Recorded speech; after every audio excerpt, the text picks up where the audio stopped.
देखो, महाराष्ट्र में कांग्रेस की लीडरशिप में ही सरकार महाविकास आघाड़ी की बनेगी।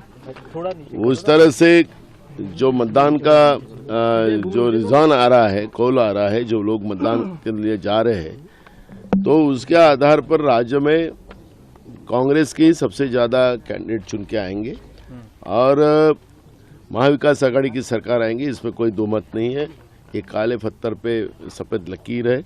और जिस तरह से बीजेपी ने आपने देखा होगा कि कल भारतीय जनता पार्टी के राष्ट्रीय महासचिव विनोद तावड़े ये पैसे बांटते हुए पकड़े गए एक होटल में, जहां वो रुक नहीं सकते, जहां उनका 5 बजे के बाद उनको वहां रहने का कोई व्यवस्था नहीं रह सकते, जो चुनाव आयोग के जो नियम है उसका भी पालन उन्होंने नहीं किया।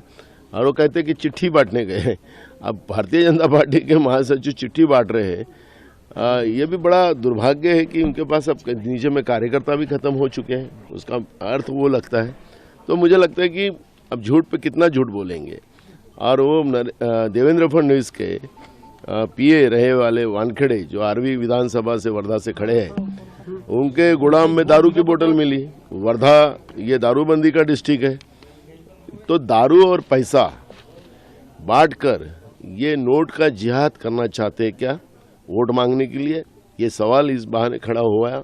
और मुझे लगता है कि बीजेपी जो संवैधानिक व्यवस्था को नहीं मानती, जो बार बार हम कह रहे थे कि किसी ने किसको वोट करना है वो उनका अधिकार है, उसको ये वोट जिहाद बोलते हैं।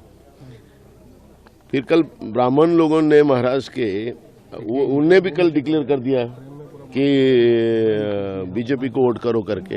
तो इसका मतलब क्या होगा? उसको भी ब्राह्मण जिहाद बोलेंगे? क्या बोलेंगे? क्या चल रहा है क्या महाराष्ट्र में? जिसको किसको वोट मारना है वो उनका अधिकार है, लेकिन उनके अधिकार का हनन करने वाले बीजेपी आज पैसे बांटकर और दारू बांटकर चुनाव जीतना चाहते हैं। तो ये क्या नोट जिहाद है या दारू जिहाद है?